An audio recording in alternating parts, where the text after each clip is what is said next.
భాగ్యనగరంలోని ఆలయాల దుస్థితిని గురించి మాట్లాడుకుంటే ఇలాంటి కథనాలు ఎన్ని ఎపిసోడ్స్ వరకైనా చేయొచ్చు.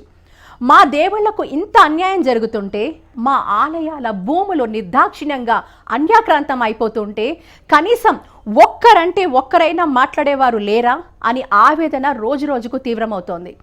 ఈ క్రమంలోనే ఆలయ ప్రాంగణంలోకి ఇతర మతస్థులు కూడా దర్జాగా ఎంటర్ అయిపోయి యావత్ ప్రభుత్వ వ్యవస్థలను కూడా ప్రశ్నిస్తున్న ఉదాంతం ఒకటి మా పరిశోధనలో బయటపడింది.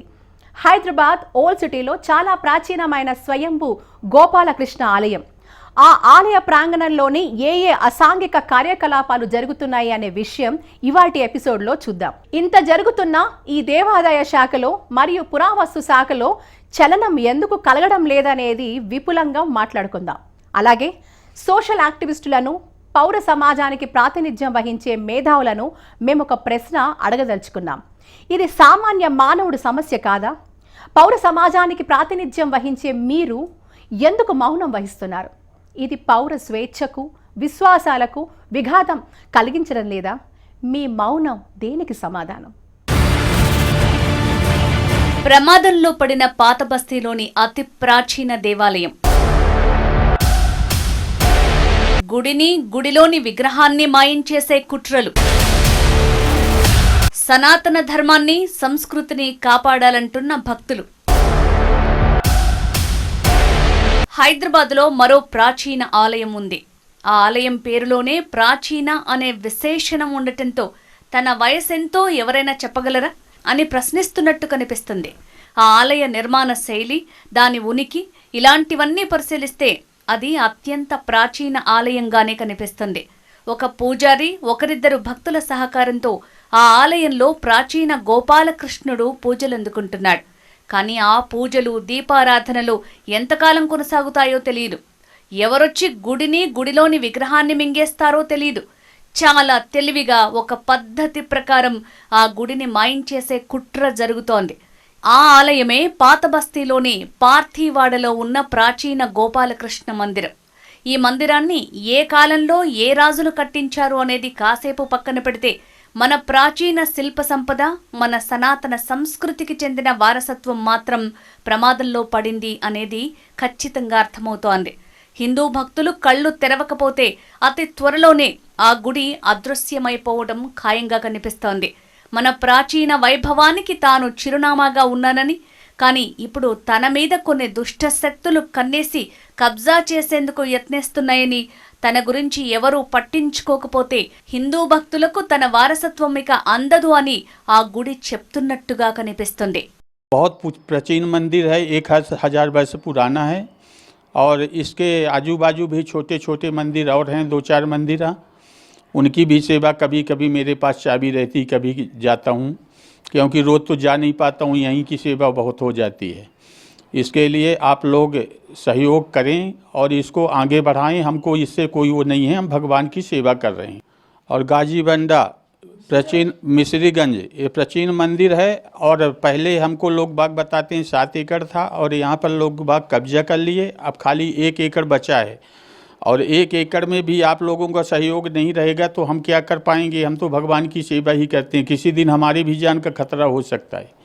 इसलिए आप लोग अगर में सहयोग देंगे तो आगे भविष्य के लिए अपने सनातन धर्म की प्राचीन मूर्तियाँ स्थापित रहेंगी, और भविष्य में नाम होगा कि हमारा सनातन धर्म है. यही मैं आप लोगों से अपील करता हूँ, अनुरोध करता हूँ. जो भी मानिए. जय श्री कृष्णा, जय श्री राधे. హెచ్ఎంటీవీ విశ్వ హిందూ రక్షా పరిషత్ జాతీయ అధ్యక్షురాలు యమునా పాఠక్ సంయుక్తంగా నిర్వహిస్తున్న లోతైన అధ్యయనంలో ఈ ప్రాచీన గోపాలకృష్ణుడి ఆలయం గురించి అనేక ఆసక్తికరమైన అంశాలు వెలుగు చూశాయి. తెలుసుకోవాల్సిన అంశాలు ఇంకా ఎన్నో ఉన్నాయి. నిజానికి ఈ ఆలయం గురించి తవ్వి తీయాలంటే చరిత్ర పుటల్లోకి తొంగి చూడాలి. ఇంతటి భవ్యమైన ప్రాచీన చరిత్రను ఎవరు కాపాడుతారు? కాపాడటం కాదు కదా, కనీసం ఆ చరిత్రను భద్రపరచాలన్న ముందు చూపు ఎవరికుంది? ఈ నిర్లక్ష్యమే ఈ ప్రాచీన ఆలయానికి శాపంగా మారింది. నిటారుగా నిలిచున్న ఆలయం తప్ప ఆలయానికి సంబంధించిన ఆధారాలేవీ కనిపించటం లేదు. కానీ ఒక సాహసోపేతమైన చొరవతో పూజారులు, ఒకరిద్దరు నిర్వాహకులు మాత్రం అన్ని సవాళ్లకు ఎదురీదుతూ ఈ గుడిని కాపాడుతూ వస్తున్నారు. కానీ వారు కూడా ఈ గుడిని కాపాడటం తమ వల్ల కాదనే స్థితికి ఇప్పుడు వచ్చేశారు. అందుకు కారణాలు తెలుసుకుంటే ఒళ్ళు గగురు పడుస్తుంది. అసలు మనం మానవ ప్రపంచంలోనే ఉన్నామా? సర్వధర్మ సమభావన విలసిల్లే దేశంగా ఘనంగా చెప్పుకునే భారత్లోనే ఉన్నామా అనే అనుమానాలు కలుగుతాయి. ఓల్డ్ సిటీలోని మిస్రీగంజ్లో ఉన్న ఈ ప్రాచీన గోపాలకృష్ణ మందిరం గురించి స్థానికులకు అందరికీ తెలుసు. ఈ గుడి వైభవాన్ని గురించి పిచ్చాపాటి మాటల్లో చాలా మంది వృద్ధులు ఇప్పటికీ గుర్తు చేసుకుంటారు. అయితే ఆ వైభవం గత చరిత్రగా మారిపోయింది. ఆ చరిత్రకు ఇప్పుడు వారసులెవరో తేల్చుకోవాలని ఈ గుడి సవాల్ విసురుతోంది. ఎందుకంటే ఈ విజువల్స్ చూస్తేనే తెలిసిపోతుంది గుడి ఆవరణలోకి ఎవరెవరు చొచ్చుకొచ్చి ఏ విధంగా కబ్జా చేశారో చూడండి. ఇదంతా తమ ప్రైవేట్ ఆస్తిగా భావిస్తున్నట్టు వాళ్ళు చొచ్చుకొచ్చిన తీరు చూస్తే అర్థం కావటం లేదా? ఏకంగా నివాస గృహాలను విస్తరించుకుని గుడి స్థలాన్ని ఏ విధంగా నిర్లజ్జగా ఆక్రమించేశారో చూడండి. ఇక ఈ స్థలంలో ఎక్కడా గుడికి సంబంధించిన వాతావరణమే కనిపించదు. గుడి ముందున్న ఖాళీ స్థలంలో కొందరు ఆకతాయి కుర్రకారు తమ ఇష్టారాజ్యంగా వ్యవహరిస్తుంటారు. గుడికి ఆటంకం కలిగిస్తూ ఆటలాడుకోవటం, భక్తులు రాకుండా భయభ్రాంతులకు గురి చేయటం, అసాంఘిక అనైతిక కార్యకలాపాలకు అడ్డాగా మార్చేయటం, పూజారిని కూడా అక్కడి నుంచి ఖాళీ చేయాలని బనాయిస్తూ బెదిరింపులకు దిగుతుండటం పరిపాటిగా మారాయి. గుడి ప్రధాన ద్వారాలను కూడా తెరవకుండా గుడి పరిసరాల్లో ఉండే ప్రైవేటు వ్యక్తులు, ఆకతాయిలు అది తమ సొంత స్థలం అన్నట్టుగా వ్యవహరిస్తున్నారు. వారి ఆటోలు, 4 వీలర్లు, 2 వీలర్లు పెట్టుకుని గుడికి అసలు భక్తులెవ్వరూ రాకుండా మైండ్ గేమ్ ప్లే చేస్తున్నారని గుడిని గురించి ఆలోచిస్తున్న వారు చెప్తున్నారు. ఈ గుడికి వెళ్తే అనవసరంగా కొందరి దృష్టిలో పడి తమకు ఇబ్బందులు ఎదురవుతాయేమోననే భయాన్ని భక్తులకు కలిగిస్తున్నారనే ఆరోపణలు తీవ్రంగా వినిపిస్తున్నాయి. భక్తులను భయోత్పాతులను చేయటం అనేది ఉద్దేశపూర్వకంగానే కుట్రబుద్ధితోనే జరుగుతోందని హిందూ సంఘాల నాయకులు ఆరోపిస్తున్నారు. వారి ఆరోపణలకు బలం చేకూర్చేలా కొందరు వ్యాపారస్తులు కూడా కబ్జాదారులకు మద్దతిస్తున్నట్లుగా మాట్లాడుతూ ఉండటం అసలైన అనుమానాలకు ఇక్కడ బలమిస్తోంది. ప్రాచీన గోపాలకృష్ణ మందిరం ఎండోమెంట్ పరిధిలో లేకపోవడం కూడా ప్రైవేటు వ్యక్తులకు ఊతమిస్తోందన్న అభిప్రాయాలు వినిపిస్తున్నాయి. ఈ గుడి గురించి తెలుస్తున్న కథనం ప్రకారం ఎప్పుడో చాళుక్యుల కాలంలోనో కాకతీయుల కాలంలోనో దీన్ని కట్టారని, అయితే చరిత్ర పూర్వం నుంచి కూడా ఉత్తరాదికి చెందిన కొందరు పెద్దలే దీన్ని నిర్వహిస్తున్నారు. ఆ వంశీకులే దీనికి యజమానులని తెలుస్తోంది. ఓ 90 ఏళ్లకు పైబడ్డ వృద్ధురాలే దీనికి ప్రస్తుత యజమానురాలుగా వ్యవహరిస్తున్నారు.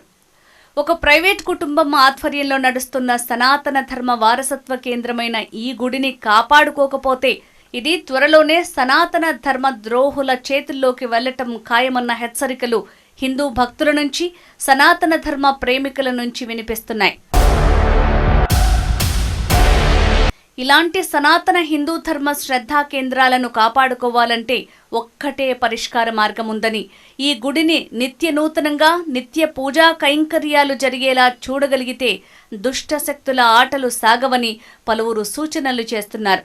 ఎంతో ప్రాచీన వైభవం ఉన్న ఈ గుడిలో అడుగు పెట్టగానే ఎంతో మానసిక ప్రశాంతత కలుగుతుందని, ఆనాటి ఆధ్యాత్మిక తరంగాలను అనుభూతి చెందొచ్చని పండితులు చెప్తున్నారు. అయితే ఆ వాతావరణాన్ని చెడగొట్టడానికి దుష్ట శక్తులు ప్రయత్నిస్తున్నాయని, వారి ఆటలు సాగకుండా చూడగలిగితే ఈ సనాతన శ్రద్ధా కేంద్రం 10 కాలాల పాటు పరిఢవిల్లుతుందన్న ఆశాభావం వ్యక్తమవుతోంది. మరి ఆ కార్యక్రమాన్ని హిందూ భక్తులు, హిందూ సంఘాలు పూర్తి చేస్తాయా? నమస్తే, జాగోరే జాగోకి స్వాగతం. ఈరోజు మన ఈ కార్యక్రమానికి 2 ముఖ్య అతిథులున్నారు. ముఖ్యంగా ముందుగా ఎం వెంకటరమణ శర్మ గారు, మనకి దర్శనం శర్మ గారుగా సుపరిచితులు. దర్శనం పత్రికకు వారు సంపాదకులు. నమస్తే అండి, ఈ కార్యక్రమానికి విచ్చేసినందుకు నిజంగా చాలా సంతోషం. అలాగే మనతో ఉన్నారు మరొక ముఖ్య అతిథి, బెనారస్ గురూజీగా వారి నామధేయం చాలా కూడా అందరికీ తెలిసిన వ్యక్తి, సుపరిచితులు. గురుగారు, మీకు కూడా నిజంగా స్వాగతం ఈ కార్యక్రమానికి. అమ్మవారి ఆశీస్సులు.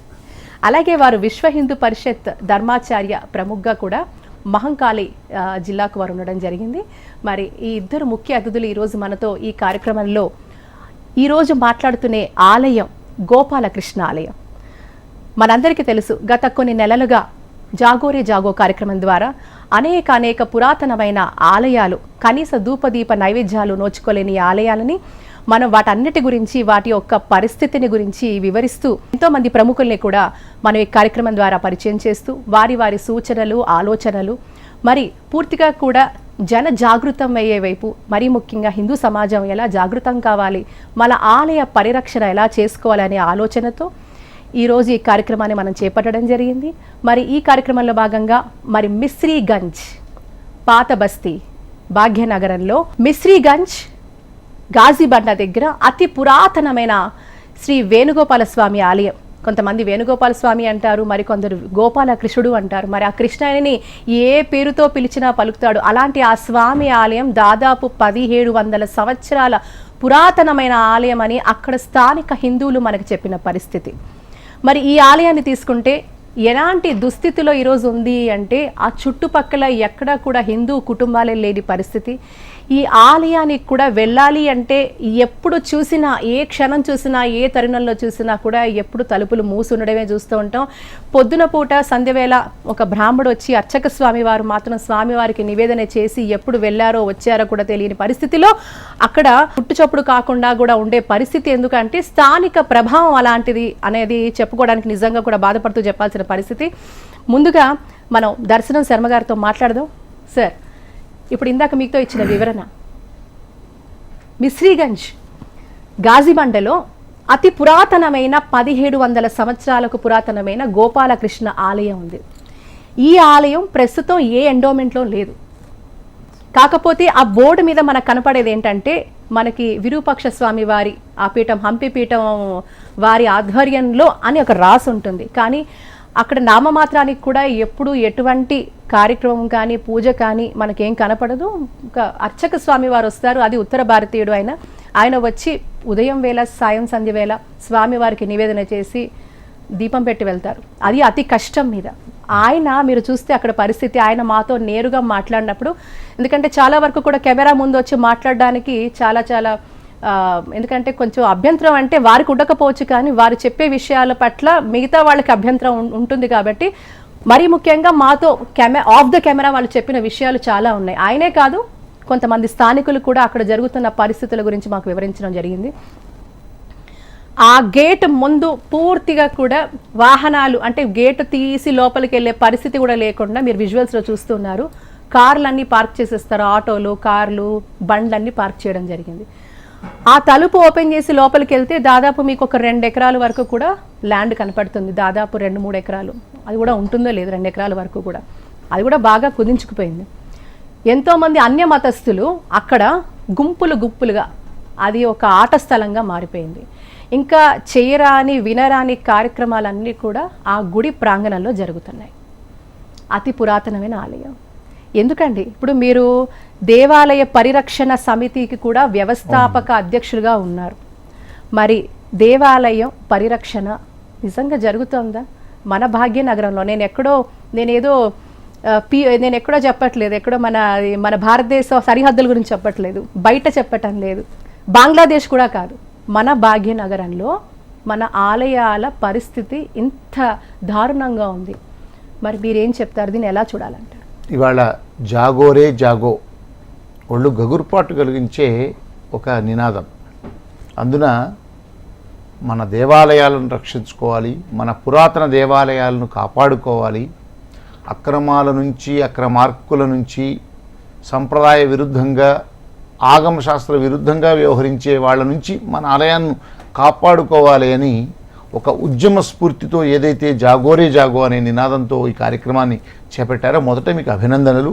ఆ దేవుళ్ళ యొక్క దీవెనలు తప్పనిసరిగా ఉంటాయి. అంటే మీరు ఒక మంచి సదుద్దేశంతో ఇవాళ ఈ విషయంతో ముందుకు వెళ్తున్నారు.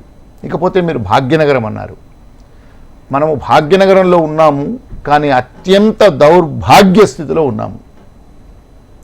చాలామంది దౌర్భాగ్యవంతులే ఈ భాగ్యనగరంలో ఉన్నవాళ్ళు. ఎందుకు దౌర్భాగ్యవంతులు అంటున్నానంటే, ఇది భిన్న సంస్కృతులకు నిలయం, సనాతన ధర్మానికి ఆలవాలం. అనేక మంది మతస్థులు అనేక ప్రాంతాల నుంచి వచ్చిన వాళ్ళు ఉన్న సనాతన ధర్మానికి 1000 ఏళ్లుగా ఇది మూలస్థానం. ఎందుకు మూలస్థానం అంటే, ఇప్పుడు ఏదైతే మీరు మిస్త్రీగంజ్లో గోపాలకృష్ణ దేవాలయాన్ని చూపిస్తూ ఉన్నారు, గాజీబండ ఆ ఏరియా పేరు, గాజీబండలో ఉండేటువంటి గోపాలకృష్ణ ఆలయాన్ని ఏ విధంగా చూపిస్తున్నారో ఇది 1700 ఏళ్ల క్రితంది అని దాదాపుగా మనం అక్కడున్న పురాణ కథ స్థానిక శాసనాలను బట్టి మనకు తెలుస్తుంది. కానీ ఇలాంటి ఆలయాలు వేలకు పైగా ఈ భాగ్యనగరంలో ఉండేవి. భాగ్యనగరం అంటే ఇప్పుడున్న సికింద్రాబాదో, గచ్చిబౌలో, దిల్సుఖ్ నగరో, కూకట్పల్లో కాదు. కేవలం ఏదైతే పాత బస్తీ అని మనం అంటున్నామో ఈ పాత బస్తే మన యొక్క అసలైన భాగ్యనగరం. అక్కడే కొన్ని వేల ఏళ్ల క్రితం నుంచి అక్కన్న మాదన్న కాలం దాకా కూడా అనేక ఆలయాలు నిర్మాణమైనవి. అందున మీరు చెప్తున్నటువంటి ఈ గాజీబండలోని గోపాలకృష్ణ ఆలయం కూడా ఒకటి. 1700 ఏళ్ల క్రితం అనేది మనం చెప్తున్నాం, కానీ 2-2.5-3 ఏళ్ల క్రితం నాటి ఆలయాలు కూడా ఆనవాళ్ళు ఉన్నాయి. దౌర్భాగ్యం ఏమంటే మన గోలకొండ రాజుల తర్వాత మన భాగ్యనగరాన్ని తురుష్కులు పరిపాలించిన వాళ్ళు క్రమక్రమంగా హైందవ మూలాలను చెదరగొట్టి అనేక ఆలయాలను ధ్వంసం చేసి ఎక్కడ కూడా కించిత్ హిందూ మూలం కనిపించకుండా, ఆనవాళ్లు కనిపించకుండా ఇతర నిర్మాణాలు అవన్నీ నిర్మించుకుంటూ వచ్చారు. మన 90% హిందూ జనాభా ఉండే పాత బస్తీ ఇవాళ 10% కూడా లేదు. కొన్ని చోట్ల 2-3% కూడా ఉంది. ఇప్పుడు మీరు చెప్పిన గోపాలకృష్ణ ఆలయం 1700 ఏళ్ల క్రితం అక్కడ హిందువులందరితో నిండి ఉంటే ఇప్పుడు నాకు తెలిసి ఒక్క ఇల్లు కూడా అక్కడ ఉండి ఉండదు. బిక్కుమంటూ ఒళ్ళు భయాందోళనకు లోనవుతూ అర్చకుడు దొంగసాటుగా వచ్చి మన ఆలయంలో పూజ చేసుకునే అత్యంత దయనీయ స్థితికి మనం ఇవాళ ఉన్నామంటే భాగ్యనగరంలో మనం దౌర్భాగ్యం కన్నా ఇంకేముంటుంది. అలాంటి స్థితిలో మన ఆలయాలను రక్షించాల్సిన ఏ శాఖ అయితే ఉందో దేవాదాయ శాఖ, ఈరోజు వరకు కూడా పురాతన ఆలయాలను రక్షించేది ఎవరు, పురాతన ఆలయాల ఆస్తులను కాపాడేది ఎవరు, పురాతన ఆలయాల వివరాలను తెలుసుకునేది ఎవరు? అక్కడ హిందువులా భయభ్రాంతకు లోనై నివాసాలను మార్చుకున్నారు. ఆ ఆలయాన్ని ధూపదీప నైవేద్యాలు పెట్టడానికే వాళ్ళు జంకుతున్నారు. భయానికి లోనవుతున్న పరిస్థితులలో ఎవరు కాపాడాలి? ఇలాంటి ఆలయాల విషయంలో దేవాదాయ శాఖ ఒకనాడు పురాతన కాలంలో ఆలయాలకు ధర్మానికి నిలయమైనటువంటి పాత బస్తీలో ఎన్ని ఆలయాలు ఉండేవి, ఆలయాలకు ఎంత ఆస్తి ఉండేది అని సమగ్రమైనటువంటి ఒక సర్వే చేసి కనీసం ఇప్పుడున్న ఆలయాలు, ఇప్పుడు దాదాపుకు 200 ఆలయాలు ఇంకా ఉన్నట్లు ఆ ఆనవాళ్లతో, ఆ ప్రాకారాలతో, ఆ సాలారంతో, ఆ గోపురాలతో, ఆనాటి గజశాలలు, అశ్వశాలలు, వంటశాలలు, పాకశాలలు, అర్చకుల నిలయాలతో ఇంకా కొన్ని చోట్లున్నాయి గోశాలలు. వీటిని ఇప్పటికైనా కాపాడి వాటికి సంబంధించిన సమగ్రమైనటువంటి రికార్డులను మెయింటైన్ చేస్తూ ప్రొటెక్ట్ చేయాల్సిన అవసరం ఉంది. ఇది ఎవరో కాదు, మీలాంటి వాళ్ళు ముందుకు వచ్చారు. మీరు ఒక మార్గాన్ని చూపిస్తున్నారు. చుట్టూ ఉన్న చీకటిని తిట్టే కన్నా ఒక చిరుదీపం వెలిగించండి అనే కన్నా ఆలయాలు ఆక్రమణమవుతున్నాయి మనం గొంతెత్తి అరవడం కాకుండా ఆక్రమణకున్న ఆలయాలను ఎలా కాపాడుకోవాలి అనే ఒక చిన్న ప్రయత్నం మీరు మొదలుపెట్టారు. మీ చిన్న ప్రయత్నమే మహోజ్వలమైనటువంటి ఉద్యమ రూపంగా మారి మన ఆలయాలను మనమే కాపాడుకోవాలి. మనం దుర్భాగ్యవంతులం కాదు, సౌభాగ్యవంతులము అని భాగ్యనగర వాసుల్లో ఒక రకమైనటువంటి ధార్మిక చైతన్యం రావాలి, ధార్మిక స్ఫూర్తి రావాలి.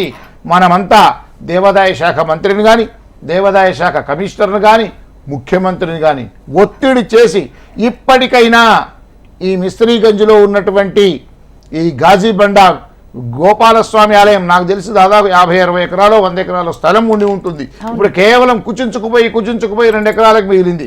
ఆనాటి 100 ఏళ్ల నుంచి కనుక మన ఇక్కడ రికార్డులు ఉన్నాయి. ఏది తార్నాకలో కొంతవరకు రికార్డులు, ఇంకా 200-300 ఏళ్ల రికార్డులు ఉన్నాయి. చాలా వరకు ఉత్తరాది మఠానికి సంబంధించినవి కానీ, ఇంకా చాలా కంచి మఠము, పుష్పగిరి మఠము, శృంగేరి మఠానికి సంబంధించిన కొన్ని ఆస్తులు ఆక్రమణకైనప్పుడు తార్నాకలో ఉన్న స్టేట్ ఆర్క్యూస్లో కొన్ని పురాతన ఫర్మానాల ద్వారా ఏ ఆలయానికి ఎంత ఆస్తి ఉండేవని కొన్ని కేసుల ద్వారా ఆధారాలతో కొన్ని రక్షించుకున్నాం. ఇప్పుడు ఈ ఆలయాలకు సంబంధించిన ఏమైనా ఉన్నాయా, రికార్డులు ఏమైనా ఉన్నాయా వెలికి తీసి రెవెన్యూ రికార్డుల్లో కూడా 100 ఏళ్ల క్రితం దీని పరిస్థితి ఏంటి, ఒక చర్చ, ఒక సమగ్రమైనటువంటి నిపుణుల చేత, అనుభవజ్ఞుల చేత దేవాదాయ శాఖ సర్వే చేసి ఈ ఆలయాల జాబితా తయారు చేసి ఇప్పటికైనా వాటిని పరిరక్షించుకోవాలి. పరిరక్షించే కన్నా ముందు ముస్లింల ప్రాబల్యం ఉన్న చోట ముస్లిం ప్రజాప్రతినిధులను కూడా కౌన్సిలింగ్ చేసి వాళ్ళు విశ్వాసంలోకి తీసుకొని, అయ్యా మా ఆలయాలు పురాతనమైన ఆలయాలు, మేము రక్షించుకోవాలి అని చెప్పి అక్కడ అర్చకుల క్వార్టర్స్ అక్కడే ఉండి అర్చన ధూపదీప నైవేద్యాలు పెట్టే విధంగా, లేకుంటే ప్రతి ఆలయం నుంచి 15 నుంచి 20% దేవాలయాల యొక్క సర్వశ్రేయోనిధికి వెళుతున్నాయి. దాదాపు 1000 కోట్లు ఉన్నాయి సర్వశ్రేయోనిధికి రాష్ట్ర ప్రభుత్వం వద్ద. అది ప్రతి ఆలయం నుంచి భక్తుడు రూపాయి వేసే డబ్బు ఆ కామన్ గుడ్ ఫండ్ సర్వశ్రేయోనిధికి వెళ్తోంది. దాంట్లోంచి దాదాపు మొదటి విడతగా 500 కోట్లో 1000 కోట్లో తీసుకొని ఈ పురాతన ఆలయాలు ఏవైతే ఉన్నాయో, ప్రధానంగా భాగ్యనగరంలో నైజాం టైంలో కూడా కొన్ని అక్కన్న మాదన్న సమయంలో కొన్ని ఆలయాలు పరిరక్షించబడ్డాయి. అలాంటి ఆలయాలను గుర్తించి వాటిని మరమ్మతులు చేసి పునరుద్ధరణ చేసి నిత్యం ధూపదీప నైవేద్యాలతో నిత్య కళ్యాణం పచ్చదోరణంగా కడకల్లాడేలా ఆ సంప్రదాయాల కలంగా ఆయా ఆలయాల ఆగమశాస్త్రాలకు అనుగుణంగా అక్కడ నిత్యం ఆ ఆలయాలు శోభిల్లే విధంగా ప్రభుత్వం వెంటనే చొరవ తీసుకోవాల్సిన అవసరం ఉంది. మీలాంటి ఈ స్ఫూర్తి ప్రదాతల గుండా ప్రజలంతా కూడా కలిసి ఉద్యమ స్ఫూర్తితో ముందుకు వెళ్లాల్సిన అవసరం ఉంది. గురూజీ, ఇప్పుడు ఇందాక చాలా చక్కగా దర్శనం శర్మ గారు మనకి వివరణ ఇచ్చారు. అంటే ఏం చెయ్యాలి, ఏం చెయ్యొచ్చు అని ఒక మనకి ప్రతిపాదక కూడా మన ముందు పెట్టడం జరిగింది. మీకున్న సుదీర్ఘ అనుభవంతో మీరు ధర్మ ప్రచారకులు కూడా, మరి మన ధర్మాన్ని కాపాడుకోవడానికి మనం ఏం చేస్తే బాగుంటుంది అనే ఆలోచనతో పాటు ఇక్కడ ఇంకొక విషయం ఏంటంటే, మన అర్చకులు అక్కడికి వెళ్ళడానికి వారి మీద వెళ్ళినప్పుడు ఎన్నో సందర్భాలలో రాళ్లతో దాడి చేయడం జరిగింది. పూజ కోసం గుడి ఆలయం తెరిచి ఆ గోపాలకృష్ణుడికి ధూపదీప నైవేద్యాలకి ఆయన స్తోమతతో ఆయనకున్న 10 రూపాయలలో ఆయన తీసుకొని స్వామివారికి నివేదన చేస్తున్నప్పుడు వెళ్ళడానికి కూడా వారి మీద దాడి చేయడం జరిగింది. ఇంకొకటి ఏంటంటే, చిన్న పిల్లలతో దాడి చేయిస్తారండి. మనం పిల్లల్ని ఏం అనలేం కదా. ఆయన కన్నీటి పర్యంతో ఆయన చెప్పిన సంభాషణ వింటూ ఉంటే కూడా అసలు మనం వినలేని పరిస్థితి. అలాంటివి ఆయన ఎన్నో చెప్పారు. ఆయనకున్న అక్కడ ఒక అన్ప్లెజెంట్ మెమరీస్ వారికి అక్కడ. దీన్ని మనం ఎలా చూద్దాం? ఇప్పుడు సంఘటిత శక్తి అనేది ఇప్పుడు ఈ గుడికి సంబంధించి ఇప్పుడు ఇక్కడ ఎండోమెంట్స్లో లేదు. ఇప్పుడు ఇందాక పీఠం గురించి చెప్తే మనకి హంపి పీఠం వారి పరిస్థితి, మరి వారి భూములు అన్యాక్రాంతం అవుతుంటే కాపాడుకోలేని పరిస్థితి అని ఇందాక శర్మగారు మనకు చెప్పడం జరిగింది, వివరించడం జరిగింది. అలాంటి పరిస్థితుల్లో హిందూస్ ధార్మిక సంస్థలు, ఇన్ని సంస్థలు ఉన్నాయి, మనమే ఎందుకు పూనుకోకూడదు? ఇప్పుడు ఆ ఆలయానికి సంబంధించి ఒక ట్రస్టీస్ ఎవరో పెద్దవారు ఉన్నారండి, 90 సంవత్సరాల వాళ్ళు ఎవరో ఉన్నారు, బాగా వయోవృద్ధులు వాళ్ళు ఇంతకుముందు వాళ్ళకున్న పరిధిలో వాళ్ళు దాన్ని కాపాడుకుంటూ రావడం జరిగింది. కానీ నెక్స్ట్ జనరేషన్కి అది అందుతుందా, అందదా? ఇంకొక నిజంగా ఒక చాలా భయంకరమైన పరిణామం ఏంటంటే, మేము అక్కడికి వెళ్ళి మాట్లాడినప్పుడు ఆ స్వామివారి విగ్రహం తొలగిస్తే బాగుంటుంది కదా. ఇదంతా కూడా ఇక్కడ అన్యమతస్థులు ఉన్నారు. ఈ అన్యమతస్థులో హిందువులు ఒక్క హిందూ కుటుంబం లేని పరిస్థితి కాబట్టి అక్కడ ఆ విగ్రహం తొలగించేస్తే మనకి ఎందుకు వచ్చిన గొడవ, ఇంత భూమి వాళ్ళకి ఇచ్చేస్తే కాంప్రమైజ్ అయిపోతుంది అనే మాటలు కూడా నేరుగా స్థానికులు మనకు చెప్పడం జరిగింది. అక్కడున్న కొంతమంది భక్తులు ఎవరైతే వెళ్తూ ఉంటారో అడపా వాళ్ళు చాలా కూడా బాధతో చెప్పిన మాటలు ఇవి. అంటే స్వామివారి విగ్రహం తీయడానికి కూడా సిద్ధపడుతున్నారు. తీసేస్తే ఇంకా గుడి ఆనవాళ్ళు ఉండవు, గుడి ఉండదు. ఈ పూర్తి భూమి కూడా అన్యాక్రాంతం అయిపోయింది. ఒకప్పుడు 3 సంఖ్యల్లో అంటే ఆల్మోస్ట్ 100 ఎకరాలు ఉండాల్సిన ఆలయ భూమి అంతా కూడా ఇప్పుడు సింగిల్ డిజిట్కి వచ్చేసింది. ఆ 2 ఎకరాల్లో ఒకటి అక్కడ ఏదో కనపడుతున్న ఆ భూమి వరకే. దీన్ని మనం ఎలా చూద్దాం? అసలు మనం సంఘటితం కావాలంటే ఏం చేయాలి? ఈ గుడిని కాపాడుకోవాలంటే ఏం చేయాలి? గోపాలకృష్ణ ఆలయం మిశ్రీగంజ్ గాజిబండలో ఉన్న ఈ స్వామివారి పురాతనమైన ఆలయం, ఇది ఒక చారిత్రాత్మక కట్టడం. అందాక మీరు అన్నారు, అది ఆర్కియాలజీ కూడా ఉందిగా, మనకి డిపార్ట్మెంట్ ఆఫ్ ఆర్కియాలజీ ఉంది. పురాతనమైన 400 సంవత్సరాల ఒక మాన్యుమెంట్ని మనం ప్రొటెక్ట్ చేసుకుందాం అనుకుంటున్నామే. హైదరాబాద్ అంటే చార్మినార్ అంటున్నారు, కానీ హైదరాబాద్ అంటే హెరిటేజ్ సిటీ అంటున్నాము. చార్మినార్ ఉంది, ఒప్పుకుంటాం. కానీ ఇది చారిత్రాత్మక పట్టణం. 400 సంవత్సరాలు ఉన్న చార్మినార్కే మనం అంతటి వైభవంగా చూస్తున్నప్పుడు అనేక వేల సంవత్సరాల గల ఘన చరిత్ర గల చారిత్రాత్మక కట్టడాలు ఉన్నప్పుడు వాటిని ప్రొటెక్ట్ చేసుకోవడం డిపార్ట్మెంట్ ఆఫ్ ఆర్కియాలజీ ఏం చేస్తోంది? అసలు ఈవెన్ మీరు ఇందాక అన్నట్టుగా డిపార్ట్మెంట్ ఆఫ్ ఎండోమెంట్స్ ఏం చేస్తోంది? ఇలాంటి ఒక ప్రణాళిక ఎన్నున్నాయి, ఎన్ని ఆలయాలు ఉన్నాయి, ఎక్కడున్నాయని చూడాలిగా. మీరు ఏం చేస్తారు, ఏం చెప్తారు సమాజానికి? నారాయణ సమారంభం వ్యాసశంకర మధ్యమాం అస్మదాచార్య పర్యంతం వందే గురు పరంపరాం.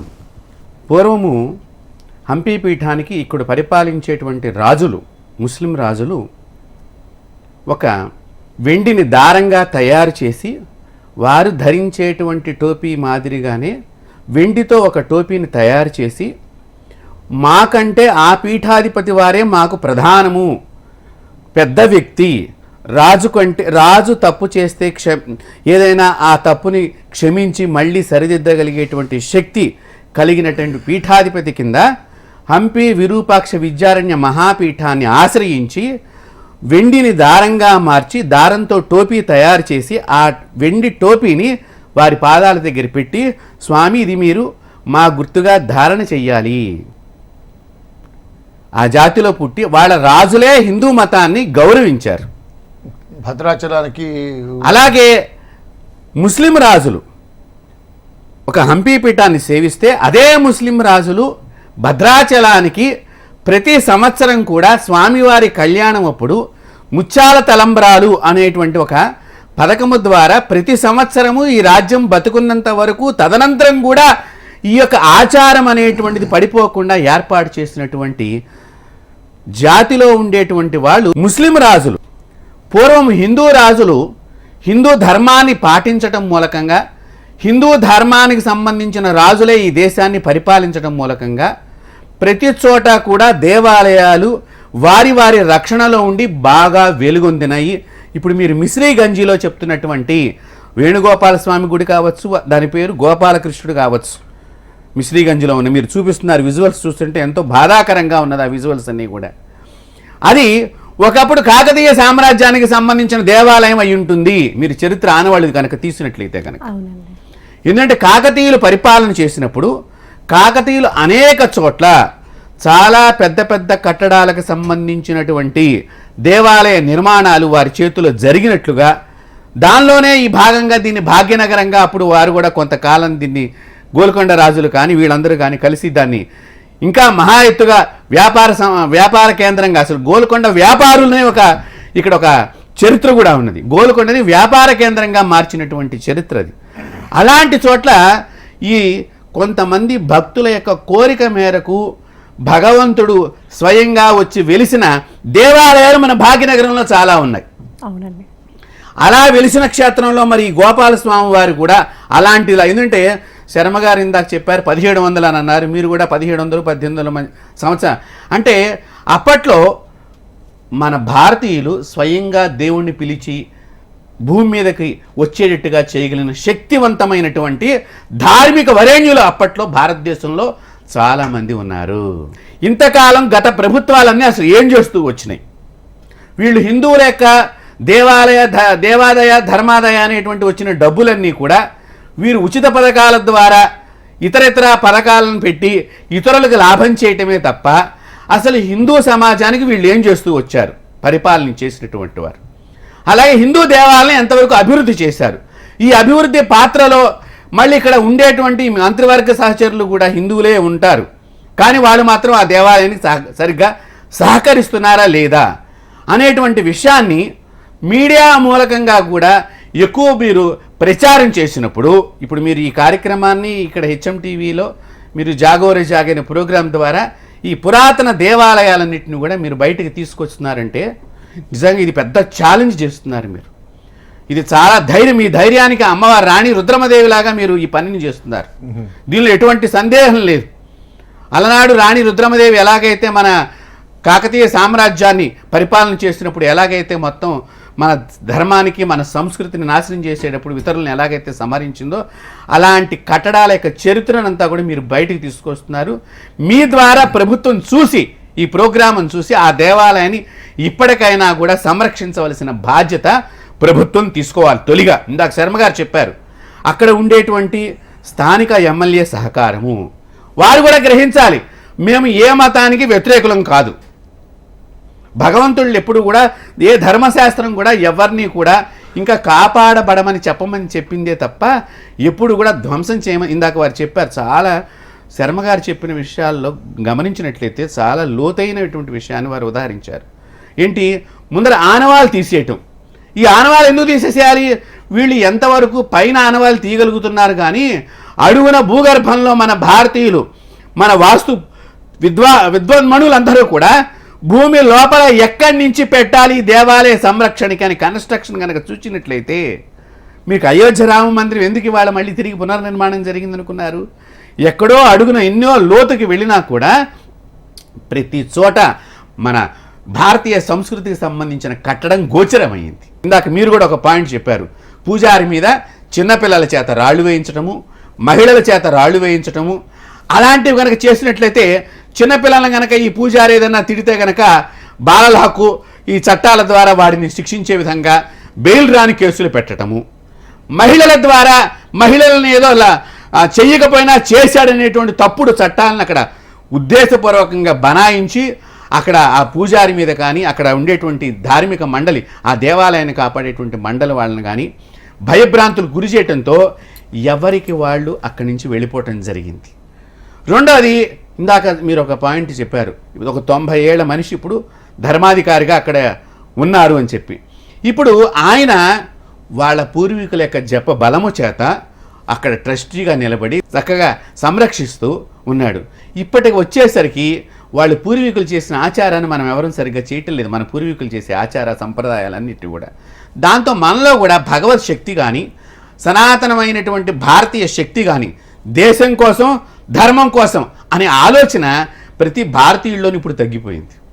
ఎంతసేపు నాది నాది అనేటువంటి ఆలోచనతో పూర్తిగా స్వార్థమైపోయి ఈ నెక్స్ట్ తరానికి బలం లేక దాన్ని సంరక్షించాల్సేసరికి ఏదో మా నాన్న చూసుకుంటాడని వదిలేయటము, అక్కడి నుంచి వాళ్ళు వెళ్ళిపోవటము, పూర్తిగా అవతల వారి యొక్క కబంధ హస్తాల్లోకి ఈ దేవాలయం వెళ్ళిపోయి అలాంటి పరిస్థితులన్నింటినీ కూడా ఒక ఆర్కియలాజికల్ డిపార్ట్మెంట్లో కూడా ఉండేటువంటి భారతదేశాన్ని యొక్క సంస్కృతిని నాశనం చేసేటువంటి వాళ్ళు అక్కడ ఉంటున్నారు. అలాగే ఈ చుట్టుపక్కల ప్రాంతాల్లోనూ ఉంటున్నారు, ఈ ప్రభుత్వ డిపార్ట్మెంటుల్లో కూడా ఉంటున్నారు. ఈ ఉండటం మూలకంగా మన దేవాలయాల ఆస్తులు రక్షింపబడటం లేదు. వీళ్ళే బయట వాళ్ళకి ఎలా చేయాలని చెప్పి వీళ్ళే రహస్యాలన్నీ అందించి మన యొక్క దేవాలయాల్ని నాశనం చేసే వ్యవస్థగా వీళ్ళు కొంతమంది తయారై, అంటే నేను అందరినీ అంటలేదు, కొంతమంది ఇలాంటి వాళ్ళు ఉన్నారు. అలాంటి వాళ్ళని కూడా మనం మీరు ఈ జాగోరే జాగో అనే హిందూ సంరక్షణ ప్రోగ్రాంలో వాళ్ళని కూడా మీరు పట్టుకుని మీరు చేస్తున్నటువంటి ద్రోహం హిందూ జాతికి ఇది, హిందూ ధర్మానికి ఇది అని చెప్పి మీరు కూడా వారిని బయటికి తీసుకురావాలి ఈ కార్యక్రమం ద్వారా. ఇప్పుడు ఇందాక గురువు గారు కూడా చాలా విషయాలు మనకు చెప్పుకుంటూ వస్తున్నారు. ఏంటి, ఎలా చేయాలి, ఎవరిని ప్రశ్నించాలి, సిస్టంలో ఎక్కడ లోతుపాట్లు ఉన్నాయి, వాటిని మనం ఎలా ప్రశ్నించుకోవాలి అని. కానీ ఇక్కడ నా ముఖ్య క్వశ్చన్ ఏంటంటే, ఈరోజు భాగ్యనగరంలో మనం చెప్తున్నా, అఫ్కోర్స్ మన ఇందాక మీరు వివరించినట్టుగా గురూజీ వివరించినట్టుగా కూడా హిందువుల సంఖ్య తగ్గినప్పటికీ కూడా ఉన్న హిందువులు ఏం చేస్తున్నారు అంటే, ఇప్పుడు సంఘటిత శక్తి గురించి మనం మాట్లాడితే నిజంగా వీటిని మనం పునరుద్ధరించుకోవాలి, ఒక మార్పు రావాలి సమాజంలో అంటే, ప్రత్యక్షంగా ఈ యొక్క కార్యక్రమం చేస్తున్నప్పుడు గత ఆల్మోస్ట్ కొన్ని సంవత్సరాలు అనుకోండి, అక్కడ మాట్లాడుతున్నప్పుడు కూడా ప్రతి దగ్గర సుదీర్ఘంగా లోతుగా వెళ్ళి విశ్లేషించి ఒక పరిశోధన పరంగా కూడా చూస్తూ ఉంటే అసలు ఎక్కడ తప్పిదం జరుగుతుంది అంటే, ఇక్కడ కనపడిన దోషము పరమతస్థులు అన్యమతస్థుల నుంచి కనపడలేదండి. ఇది చేదు యథార్థం ఈరోజు ఇక్కడ చెప్పక తప్పటం లేదు. చాలా వరకు కూడా చూస్తూ ఉంటే మన ఆలయ భూములు అన్యాక్రాంతం కావడానికి హిందువులే దోహదపడుతున్నారు అని చెప్పడానికి చాలా బాధ కలుగుతుంది నాకు ఈరోజు ఈ కార్యక్రమం ద్వారా. ఎన్నో సందర్భాలలో ఇప్పుడు ఈ ఆలయం గురించి కూడా స్వామివారు విగ్రహం తొలగిస్తే ఆ ఆలయము ఎలాగో హిందువులు లేరు కదా, మరి ఇక్కడ ఆ అన్య మతస్థులు ఉన్నప్పుడు వాళ్ళకి మనం అమ్మేసుకునే ఒక ధోరణి కూడా కొంతమంది వ్యక్తుల మనసుల్లో అలాంటి కుటిలపూరితమైన ఆలోచనలు ఉన్నాయి అంటే, ఆ ఆలోచన వచ్చింది ఒక హిందువుకే కదా. నేను ఈరోజు చెప్పడంలో బాధ కలుగుతోంది, కానీ చెప్పాల్సి వస్తుంది. మరి ఈరోజు హిందువుగా పుట్టి మరి సనాతన ధర్మంలో ఆచరిస్తున్న వ్యక్తులుగా మరి మన పూర్వీకులు వారి యొక్క చరిత్ర ఇవన్నీ కూడా ప్రతీకలు. మన ఆలయాలంటే మన పూర్వీకులు మనకిచ్చిన ఒక సంపద ఆ సంపదని కూడా వీళ్ళు నిర్వీర్యం చేస్తున్నారు. పూర్తిగా నాశనం చేస్తున్నారు. ఎందుకు దీనికి వీళ్ళు పూనుకుంటున్నారు? ఎందుకు అంటే వీళ్ళల్లో మార్పు రావాలంటే, హిందువులలో మార్పు రావాలంట. నేను ఈరోజు కూడా ఎప్పుడు కూడా అన్య మతస్థులు సరే వాళ్ళ ప్రార్థనకు సంబంధించి, వాళ్ళ కట్టడాలకు సంబంధించి ఎక్కడో చిన్నగా వెలిస్తే పెద్ద వితిన్ నో టైం కొద్ది నెలల గ్యాప్లోనే అది పెద్ద పెద్ద స్థలాలుగా కళ్ళ ముందు కనపడుతున్నాయి. కానీ మన ఆలయాలు ఉన్నవి వెళ్ళిపోతున్నాయి, లేనివి ఎటు లేవు, రావాల్సినవి రావటం లేదు. ఈ పరిస్థితి మనకు ఉన్నది. సో హిందువులలో ఎందుకు ఇటువంటి కుటిలమైన ఆలోచన? కొంతమంది హిందువులలో మరీ ముఖ్యంగా పాత బస్తీలో ఈ మాట చెప్పడానికి ఎటువంటి సంకోచం లేదు. ఈరోజు హిందువుల తప్పిదం వల్లే ఈరోజు భాగ్యనగరంలో ఇంత అనర్థానికి కారణమని చెప్పడానికి ఎటువంటి, అసలు నేను 1% కూడా దీంట్లో నేను బాధపడటంలా. ఎందుకంటే జరుగుతోంది అది. అందులో ఎన్నో 70% ఈ ఆలయాలకు సంబంధించి హిందువులు ఉన్నారు అక్కడ. మరి హిందువుల ప్రాపర్టీస్, గుడి ప్రాపర్టీస్ వెళ్ళిపోతుంటే వీళ్ళకి ఎవరిచ్చారండి హక్కు? వాళ్ళకి కళ్ళ ముందు వాళ్ళకి దారదత్తం చేయాల్సిన అవసరం వాళ్ళకి, అంతటి దుస్థితి వాళ్ళకి ఎందుకు కలుగుతోంది? ఎందుకు అమ్ముకుంటున్నారు? ఎందుకు ఇంతటి దైవ అపచారం చేస్తున్నారు వీళ్ళు? చరిత్రలో మన ఆనవాళ్ళు లేకుండా ఎందుకు చేస్తున్నారు కొంతమంది హిందువులు? ఇది నా ప్రశ్న. మీరు అన్న దాంట్లో పూర్తిగా కూడా సత్యమే. ఎందుకంటే మన దేవాలయము, మన దేవుడు అనే భావన ఉండే హిందువులు కూడా మన కళ్ళెదుటే వేరే వాళ్ళు ఆక్రమిస్తున్నా చూడమే కాకుండా వీళ్ళు కూడా తమ వంతుగా దాన్ని ఆక్రమించడం, పరిరక్షించకపోవడం అనేది మన కళ్ళ ముందు కనిపిస్తుంది. మనము అసలు స్వతంత్రం వచ్చాక జరిగిన పరిస్థితిని కూడా మనం కొంత మొదటి నుంచి కూడా గమనించుకుంటూ ఉంటే దాదాపు ఒక 10 లక్షల ఎకరాలు మన ఉమ్మడి ఆంధ్రప్రదేశ్లో దేవాలయాలకు సంబంధించిన ఆస్తులు ఉండేవి. అలా అలా అలా అలా ఈ 70 ఏళ్లలో అది ఉమ్మడి ఆంధ్రప్రదేశ్కి రాష్ట్రం విడిపోతుంది అన్న దగ్గరకు నేను అధికారుల ద్వారా, వాళ్ళ రికార్డుల ద్వారా తీసుకున్న రికార్డు ప్రకారం 3,75,000 మనకు 2014 దాకా విడిపోయే 2 రాష్ట్రాలుగా విడిపోయే సందర్భంలో మిగిలింది అని వాళ్ళ రికార్డులు చూపించాయి. అంతకుముందు దాదాపు 10 లక్షల ఎకరాలు ఉండేది. ఆ 3,75,000లో దాదాపు 2 లక్షలు ఆంధ్ర ప్రాంతంలో, 1,75,000 తెలంగాణ ప్రాంతంలో, అప్పటి ఉమ్మడి 10 జిల్లాల్లో. హైదరాబాదులోనే దాదాపు ఒక 60-70 వేల ఎకరాలు మన హైదరాబాద్లోనే ఉండేవి. ప్రధానంగా మనం కళ్ళ ముందు ఒక ఉదాహరణగా చెప్పుకోవాలంటే ఎట్లా ఆక్రమణకు గురవుతోంది, దానికి హిందువుల పాత్రనే ఎక్కువగా ఉన్నది అనడానికి గురుకుల్ ట్రస్ట్ అని చెప్పి మీరు వినుంటారు. ఘట్కేసర్లో గురుకుల్ ట్రస్ట్ అనేది ఉండేది. దాని కింద వేలాది ఎకరాల స్థలం. ఇప్పుడు ఏదైతే సైబర్ టవర్స్ సైబరాబాద్లో మనకున్నటువంటి శిల్పారామం కానీ, అక్కడ ఉన్నటువంటి ఐటీ కంపెనీలు కానీ, ఆ ఎదురుగా ఉన్న హైటెక్స్ కానీ, అవన్నీ కూడా దాదాపు 1000 ఎకరాల దాకా ఈ గురుకుల్ ట్రస్ట్ అని ఎండోమెంట్స్ పరిధిలో ఉన్నటువంటి స్థలం. అది అమ్మడానికి వీల్లేదు, కొనడానికి వీల్లేదు. దేవాదాయ శాఖ ప్రొటెక్ట్ చేయాలి. ఈ 3,75,000 నేను ఏది 2014 దాకా చెప్పానో, మన తెలంగాణ వరకు ఉన్నటువంటి 1,75,000, ఆంధ్రలో ఉన్న 2 లక్షలు కూడా నాకు తెలిసి అందులో సగం కూడా ఇప్పుడు ఉండవు నా దృష్టిలో. ఎందుకంటే ఏ సంవత్సరానికి ఆ సంవత్సరం అలా ఆక్రమించుకుంటూ వెళుతూనే ఉన్నారు. ఇకపోతే ఓల్డ్ సిటీలో ఒక్కొక్క ఆలయం, ఒక జగన్నాథ ఆలయం, ఒక సీతారామచంద్రస్వామి సీతారాంబాగ్ ఆలయం, గచ్చిబౌలిలో ఉండేటువంటి సీతారామచంద్రస్వామి ఆలయం, ఇప్పుడు మీరు అన్నటువంటి గాజుబండలా ఉన్నటువంటిది ఈ గోపాలకృష్ణ ఆలయం, ఇలాంటివి ఆలయాలు దాదాపు 200 ఆలయాలు ఇప్పటికి కూడా ఉన్నాయి.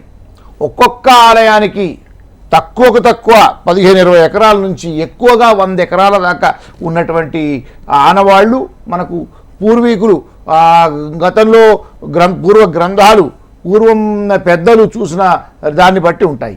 ఇప్పుడు మీరు అన్నట్టు కేవలం 2 ఎకరాలకే మిగిలిపోయింది.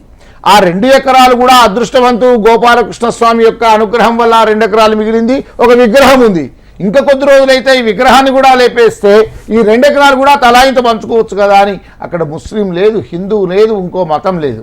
వాళ్ళు కూడా ఒకళ్ళు పార్కింగ్ అని, ఇంకొకళ్ళు ప్రైవేట్ పార్కింగ్ అని, ఇంకొకళ్ళు ఏదైనా వాణిజ్య కార్యకలాపాలకు ఏదైనా కట్టుకోవడానికి కానీ, ఇంకొక రకమైనటువంటి ఆక్రమణలు చేసి వేరే వాళ్ళకి అమ్మడం కానీ, ఎలాగా దేవుడు సొమ్మే కదా, ఇలా వాళ్ళు చాలా బాధ్యత రాహిత్యమైనటువంటి ఎంతో దుర్మార్గమైనటువంటి పైశాచికమైన మనస్తత్వం కలిగిన వాళ్ళు మాత్రమే మిగిలి దేవుడి ఆస్తులను కూడా ఊరికే ధారాదత్తం చేయడానికి, వాళ్ళను వేరే వాళ్ళు ఆక్రమించుకుంటున్నా చూస్తూ వాళ్ళు కూడా ఆక్రమణకు సహకరిస్తూ వాళ్ళు ఆక్రమించుకుంటూ ఈ దౌర్భాగ్యానికి పాల్పడుతున్నారు.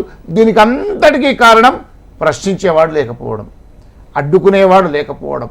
ఎవరైతే రక్షించాలో దేవాదాయ శాఖ వాళ్ళు ఏ ఆలయానికి ఎన్ని ఎకరాలు ఉంది, ఎన్ని ఉండాలి, ఎంత ఆక్రమణ అయింది, ఆలయ ప్రాశస్త్యం ఏంటి, ఆలయం శాసనాలు ఏంటి, ఆలయంలో యొక్క ఆగమ శాస్త్రాలు ఎలా ఉండేది, ఒకప్పుడు దీంట్లో ధూపదీప నైవేద్యాలతో వైభవంగా నిత్యోత్సవాలు, పక్షోత్సవాలు, మాసోత్సవాలు, అనేక రకాలైనటువంటి బ్రహ్మోత్సవాలు, ఇలా అనేక జాతరలు జరిగేవి, ఉత్సవాలు జరిగేవి. వాటి చరిత్ర ఏంటి, వాటి సంస్కృతి ఏంటి, వాటికి ఏ ఆగమ శాస్త్రాలు ఉన్నాయి, అది పంచరాత్రాగమమా, వైఖానసాగమమా, శైవాగమమా, శాక్తేయమా, గాణపత్యమా, అది ఏది తెలుసుకోకుండా వదిలేస్తూ ఎవడు ఆక్రమించుకుంటే ఆక్రమించుకొని, ఎవడు ఇళ్ళు కడితే అలా కట్టుకొని, చివరికి విగ్రహాలు తీసుకొని పోయినా తీసుకోపోని అనేటువంటి అత్యంత ఘోరమైనటువంటి వైఖరితో ఇవాళ దేవాదాయ శాఖ ఉంది. అది ఉన్నంతకాలం ఈ 2 ఎకరాలు కూడా ఇప్పుడు మనం చూస్తున్నాం. ఇంకొక 2 ఏళ్ళు అయితే ఈ 2 ఎకరాలు ఉండవు. ఏదో రాత్రి ఆ వేణుగోపాలస్వామి గోపాలకృష్ణ విగ్రహాన్ని కూడా ఎత్తుకుపోయే సిచ్యువేషన్ అక్కడ కనిపిస్తోంది. కనుక ఇవాళ ఎంతో కొంత చైతన్యం మీ ద్వారా జాగోరే జాగో అనేటువంటి ఈ కార్యక్రమం ద్వారానైనా కొంతమంది అయినటువంటి ధార్మికులు మన ఆలయాలను మనం రక్షించుకోవాలి అనేటువంటి చిత్తశుద్ధి, ప్రధానంగా ధర్మనిష్ట కలిగిన వాళ్ళంతా ఒక్కటై దేవాదాయ శాఖకు ఒక విజ్ఞప్తి చేసి, దేవాదాయ శాఖ కమిషనర్కి, దేవాదాయ శాఖ ముఖ్య కార్యదర్శికి, దేవాదాయ శాఖ మంత్రికి మనం చేసే విజ్ఞప్తులన్నీ చేసి, లేని పక్షంలో మంచి న్యాయ కోవిధులను, న్యాయ నిపుణులను సంప్రదించి మనం అవసరమైతే రాష్ట్ర హైకోర్టులో ఒక పిల్లు వేయడం, అవసరమైతే సుప్రీంకోర్టు దాకా వెళ్ళైనా సరే వీటిని పరిరక్షించుకోవడానికి ఒక ప్రత్యేక ఆలయ పరిరక్షణ సమితులు ఎక్కడికక్కడ ఏర్పాటు చేయాల్సిన అవసరం ఉంది. స్థానికులు భయపడతారు, లేదు ఆక్రమణదారులుగానే ఉంటారు, అది హిందువులైనా ముస్లింలైనా. వాళ్ళను అడిగి వాళ్ళను నిందించి కూడా ప్రయోజనం లేదు. ఉన్న ఆస్తులనైనా, ఉన్న ఆలయాలనైనా, ఉన్న ఆలయాలకు కొంత మిగిలినటువంటి అరాకరో మిగిలిన స్థలాలనైనా మనం రక్షించుకోవాలంటే ప్రభుత్వం మీద ఒత్తిడి చేయాలి.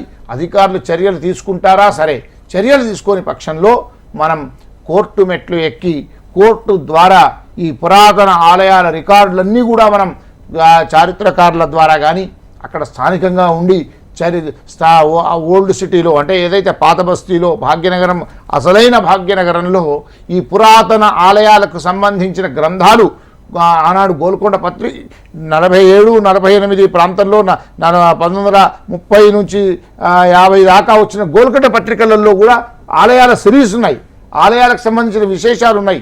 అంతకుపూర్వం 1900 సంవత్సరంలో కానీ అంతకుముందు కానీ ఉర్దూ పత్రికల్లో కానీ ఇంకా ఏదైనా చారిత్రకాలు రాసిన పుస్తకాలను కానీ మనం తెలియజేసుకొని, ప్రధానంగా తార్నాకాలో ఉన్నటువంటి స్టేట్ ఆర్క్యూస్లో తాళపత్ర గ్రంథాల నుంచి ముస్లిం పరమాణాల దగ్గర నుంచి చాలా ఆలయాల ఆస్తుల వివరాలు కూడా ఉన్నాయి.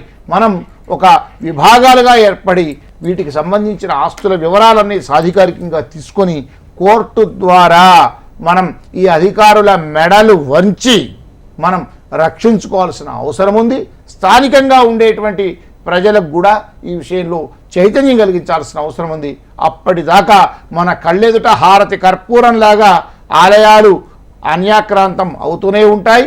విగ్రహాలు కూడా లేపేసి ఆలయాల ఆనవాళ్లు లేకుండా జరుగుతూనే ఉంటాయి. మన భాగ్యనగరంలో ఉండేటువంటి పురాతన ఆలయాలను ఎక్కడెక్కడ అన్యాక్రాంతమయ్యాయి వాటిని మళ్ళీ మనం రక్షించుకోవడానికి ఒక ఉద్యమం మొదలవ్వాలి.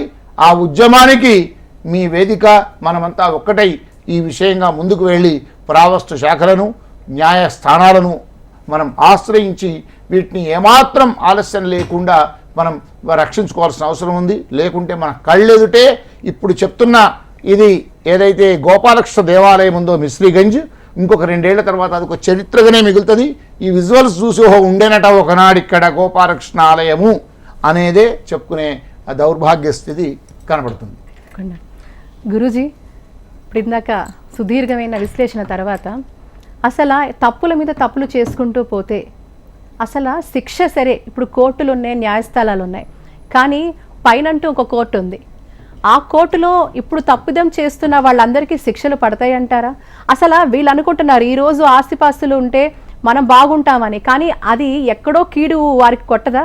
వారి తరతరానికి ఆ కీడు వర్తించదా? వీళ్ళకి అసలు భయం ఉందా లేదా? మీరు చాలా చక్కని ప్రశ్న అడిగారు పాఠక్ గారు. ఇక్కడ మనకి పాపము పుణ్యము అనేటువంటి విషయానికి వస్తే గరుడ పురాణంలో దీని విశ్లేషణ చాలా బాగా చెప్పబడి ఉన్నది. గరుడ పురాణాన్ని కనుక చదివినట్లయితే ప్రతి మనిషి వాడు ఏ ధర్మంలో జీవించే వ్యక్తి అయినా సరే ప్రతి మతం వాడు కూడా ఈ గరుడ పురాణం చదవాల్సిందే. వేదవ్యాసులు వారు రచన చేసినటువంటి అష్టాదశ పురాణాలలో గరుడ పురాణం కనుక చదివినట్లయితే మనిషి అనేటువంటి వ్యక్తి పాపాన్ని అనేటువంటి పదమే వాడి నోట్లోంచి రాదు. అంత చక్కగా దానిలో విశ్లేషణ చక్కగా వేదవ్యాసుల వారు మనకు తెలియచేశారు. మన మహర్షులు ఒక్కొక్కళ్ళు మహాత్ములండి. ఈ మనిషికి కష్టం కలగకూడదు, ఈ మనిషికి బాధ రాకూడదు, ఈ మనిషి పాపం అనేటువంటిది అంటుకోకూడదు అని చెప్పి భారతీయ సనాతన ధర్మంలో ఉండేటువంటి వైదిక ఋషులందరూ ఋషి పరంపరంతా కూడా మన గురించి వాడు తపస్సు చేసి దేవుణ్ణి కిందకి తీసుకొచ్చి మానవుల యొక్క రక్షణ గురించి నిలబెట్టినటువంటి యోగి పొంగవులు కలిగినటువంటి భారతదేశంలో ఇవాల్టి రోజున ఈ పరిపాలన చేసేటువంటి రాజులందరూ కూడా ఎవరైతే ప్రభుత్వాలని చెప్పుకుంటున్నటువంటి ప్రభుత్వాలన్నీ కూడా మాకు ఇది అవసరం లేదు అనేటువంటి విషయాన్ని కూడా వేదవ్యాసులు వారు భవిష్యత్ పురాణంలో రాశారు. వీళ్ళ ప్రవర్తన ఇలా ఉంటుంది, ఈ మాదిరిగా ప్రవర్తిస్తారు, వీళ్ళ వంశాలు ఏ మాదిరిగా అవుతాయి, ఈ పాపం చేసిన వాళ్ళ యొక్క వంశాలు, అన్ని విషయాల్ని వేదవ్యాసుల వారు కూలంకుషంగా ప్రతిదీ రాసిపెట్టారు. ప్రధానమంత్రి గారి దగ్గర కానీ, ముఖ్యమంత్రి గారి దగ్గర కానీ, న్యాయమూర్తుల దగ్గర కానీ వేద విజ్ఞానం తెలిసినటువంటి వేదాంగాలు తెలిసినటువంటి సలహాదారులను పెట్టుకున్నట్లయితే భారతదేశంలో ఇలాంటి విషప్రయోగాలకి తావు లేకుండా మొదటి నుంచి ఉండేది. అలాంటి దాన్ని ఎలా ధ్వంసం చెయ్యాలి అని రచన చేసినటువంటి వాళ్ళు రకరకాలుగా చేస్తూ వచ్చారు. వారు ఎలాంటి శిక్షలు అనుభవిస్తున్నారు, ఎలాంటి పాపాలు అనుభవిస్తున్నారు అనేటువంటి విషయాన్ని మీరు చక్కగా ప్రశ్న వేశారు. ఒక పీఠాధిపతిని కానీ ఒక సన్యాసిని కానీ మనం విమర్శన చేసిన దుర్విమర్శ, సద్విమర్శ అంటే అది వేరనుకోండి, మన అభిమానం చేతను దుర్విమర్శ మనం చేసినట్లయితే ఆ చేసిన వ్యక్తి కుష్ఠవ్యాధి పీడితుడిగా మారతాడు. ఇప్పటికీ కూడా ఒక పీఠం దగ్గర ప్రముఖమైనటువంటి భారతదేశంలో జగద్గురు పీఠాధిపతులు శంకరాచార్యుల వారు స్థాపన చేసిన పీఠం దగ్గర ఆ గేటు దగ్గర ఒక ప్రదేశంలో కుష్ఠవ్యాధిగా వాళ్ళ వంశంలో వాళ్ళు ఇప్పటికీ ఉన్నారు. అడుక్కుంటూ నిందించిన వాళ్ళు ఎన్ని తరాల వాళ్ళు ఇప్పటికి ఆ వ్యాధిని అనుభవిస్తున్నారో ఆలోచన చేయండి. వీళ్ళకి రాదు అని అనుకుంటున్నారు ఈ ఎవరు ప్రభుత్వంలో ఉండి హిందూ ధర్మానికి ద్రోహం చేసేటువంటి వాళ్ళు. రాదు అనుకుని డబ్బును వెనకేసుకుని ఇతర దేశాల్లో డబ్బును మనం దాస్తున్నాం, మన డబ్బు బాగుంది అని అనుకుంటున్నారు. కానీ వచ్చే తరాల్లో ఆ డబ్బును అనుభవించే సంతతి వీళ్ళకి లేకుండా అయిపోతుంది అని వేదం చెప్తుంది. అప్పుడు నువ్వు డబ్బుని ఏ దేశంలో పెట్టుకున్నా ఈ దేశాన్ని నాశనం చేసి సంపాదించిన సొమ్ముని ఏ దేశంలో పెట్టినా ఈ రోజున ఇతర దేశాల్లో ఇతర ధర్మాల వాళ్ళు ఎలా కొట్టుకుని చచ్చిపోతున్నారో మీరు ఆలోచన చేయండి. అక్కడ పెట్టిన డబ్బులన్నీ ఏమైపోతున్నాయి. ఎక్కడా కూడా మన డబ్బుకి కానీ మన బంగారానికి కానీ మనం సంపాదించిన దానికి కానీ రక్షణ లేకుండా ఉన్నది ప్రస్తుతం ప్రపంచ పరిస్థితి మనం చూసినట్లయితే. ఇలా రక్షణ ఉండదు అని చెప్పి మన పంచాంగం అంతా కూడా ప్రతి సంవత్సరం ఉగాది రోజున గ్రహస్థితులను బట్టి గ్రహగతులను బట్టి తెలియచేస్తోంది. ఇది ఒక గురుకుల ట్రస్టే కాదమ్మా, ఒక శ్రీశైలం కానివ్వండి, ఒక తిరుపతి కానివ్వండి, ఒక చెన్నకేశ్వర స్వామి టెంపుల్ కానివ్వండి, ఒక వేములవాడ రాజన్న కానివ్వండి, ఇలా ఎక్కడికి వెళ్ళినా అసలు ఆ దేవాలయాలకు అంత ఆస్తి ఎక్కడి నుంచి వచ్చింది మీరు ఆలోచన చేయండి. రాజులు ఈ దేవాలయాన్ని ముందు తరాల వాళ్ళు ఈ దేవాలయాన్ని పోషించాలంటే ఆ వైభవం ఆ సంప్రదాయం అంటే ఏంటి, దివిటీలు పట్టే కులం ఒకటి ఉంటుంది, సన్నాయి వాయించే కులం ఒకటి ఉంటుంది, అర్చన చేసే కులం ఒకటి ఉంటుంది, తర్వాత అంబారీ పట్టే కులం ఒకటి ఉంటుంది, ఏనుగుని నడిపించాలి అశ్వాలు నడిపించాలి. ప్రసాదాన్ని తీసుకెళ్లేటప్పుడు రహస్యంగా దాన్ని తట్టలో పట్టుకెళ్లేటప్పుడు 4 వైపులన దివిటీలు పట్టుకుని మేళం వాయిస్తూ గర్భాలయంలో ఉండేటువంటి ఆ విరూపాక్షుడికి కానీ, ఆ భద్రకాళికి కానీ, వేములవాడ రాజన్నకు కానీ, ఇప్పుడు మీరు చెబుతున్నటువంటి వేణుగోపాల స్వామి వారికి కూడా నైవేద్యం జరగాలంటే వేద ఆచారం ఒకటి ఉన్నది. దీని నిమిత్తము వాళ్ళకి పోషణ నిమిత్తం ఇచ్చినటువంటి ఆస్తి ఈ దేవాలయాలకి. అసలు ఇప్పటి పరిపాలన చేసేవాళ్ళు ఏ ఆస్తిని దేవాలయానికి ఇవ్వటం లేదు. చూడండి వీళ్ళంతా ధర్మద్రోహులు అని చెప్పాలంటే, ఇందాక అదే నేను చెప్దాం అనుకున్నాను. వారు చెప్పిన గురుకుల ఇది ఏదైనా సరే మన దేవాలయ సంబంధించిన వీళ్ళు ఎంత ధర్మద్రోహులంటే, ఉన్న ఆస్తినేమో స్వార్థానికి, ఇక్కడ 2 మీరు గమనించాలి. ఆ 70 మేము దేవాలయానికి ఇస్తున్నాం అంటున్నారు. ₹1,00,000 డిపాజిట్ చేస్తాడు, వెనకాతల డోర్లోంచి వీళ్ళు కోట్లు గుంజుకుని వీళ్ళ పేరు మీద దాచుకుంటున్నారు. మీకు తక్కువకి అమ్మాం కదా, మాకేంటి లాభం అనేటువంటి ప్రయోగాలు కూడా జరుగుతున్నాయి. వారు ప్రముఖ జర్నలిస్టు కూడా దర్శన శర్మ గారు, ఈ విషయాలన్నీ కూడా వారికి కూడా బాగా తెలుసు.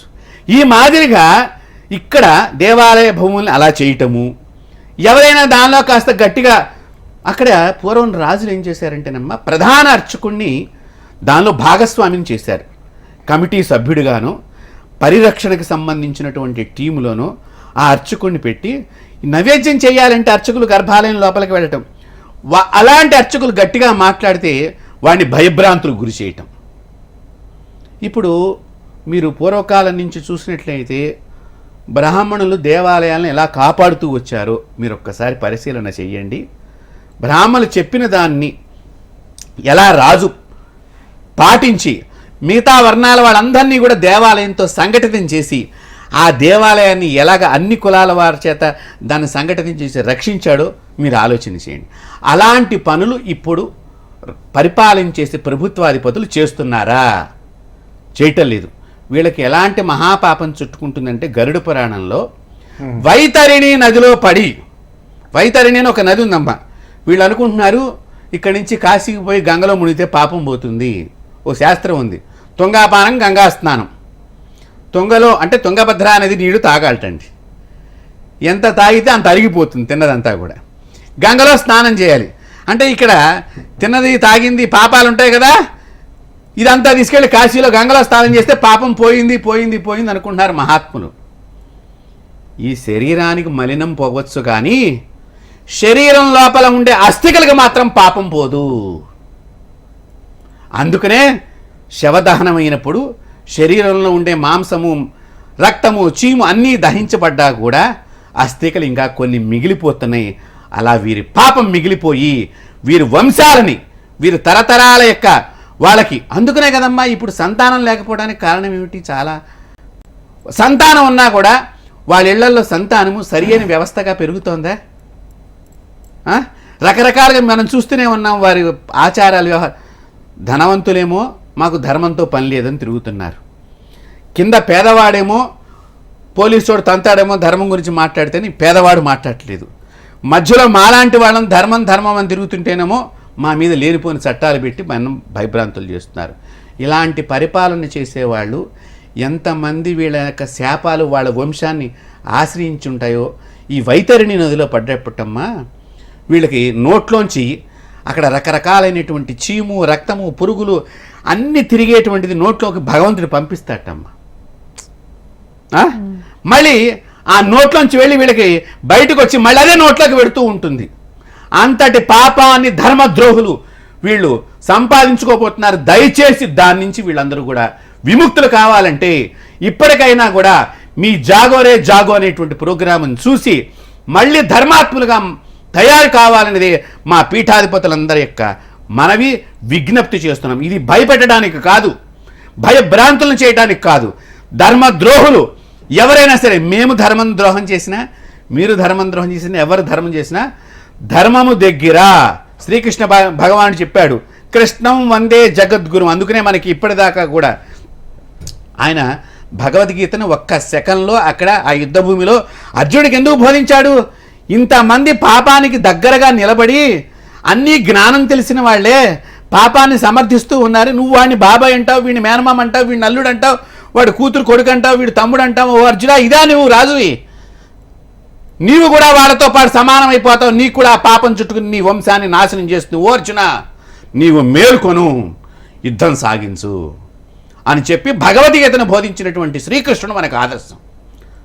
శ్రీకృష్ణుని యొక్క భగవద్గీత సాక్షిగా నేను చెప్తున్నాను, వీళ్ళకు చుట్టుకునే పోయే పాపం అంతా ఇంత కాదు ఈ ధర్మ ద్రోహులందరికీ కూడా. కాబట్టి ఇప్పటికైనా మేలుకోనండి ఓ హిందువుల్లారా, నా హిందూ బంధువుల్లారా.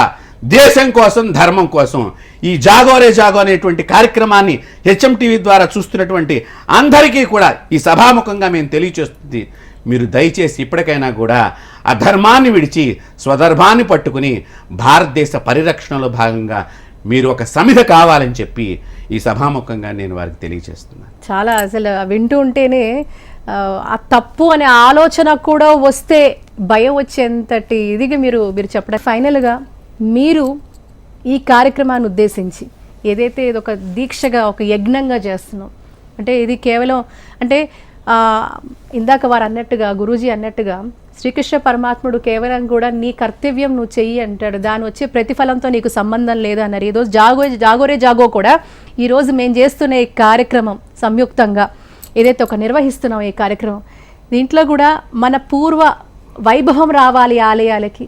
ఈరోజు ఏదైతే కూడా అందరూ సమానత్వం అంటున్నాం కదా, మరి సమానత్వం అన్నప్పుడు ఓకే మన కాన్స్టిట్యూషనల్ రైట్ కూడా అని చెప్పుకున్నప్పుడు కూడా మరి హిందువులకి ఇప్పుడు మిగతా ఇతర మతస్థులకి సంబంధించి ఏదైనా వస్తే ఎలాగైతే అందరూ ఒక తాటి మీదకి వచ్చేస్తారో, హిందువులే సెక్యూర్లు కానీ మనలో ఉన్న వాళ్ళు కూడా మనం ఆ పక్క పక్షాన పారి వాళ్ళకే మనం నించొని మాట్లాడే పరిస్థితి ఎక్కువగా ఉంటుంది. అంటే మనలో కూడా ఏంటంటే పక్క వాళ్ళ అన్య మతస్థుల్ని మన వాళ్ళ హక్కులు కాపాడాలని, మరి మన ఒక్క ధర్మంలో ఉంటూ మన ధర్మానికి ఇంత అన్యాయం జరుగుతున్నప్పుడు చలన ఎందుకు రావటం లేదు? ఇప్పుడు చాలామంది ఎన్నో ఆర్గనైజేషన్స్ ఉన్నాయి.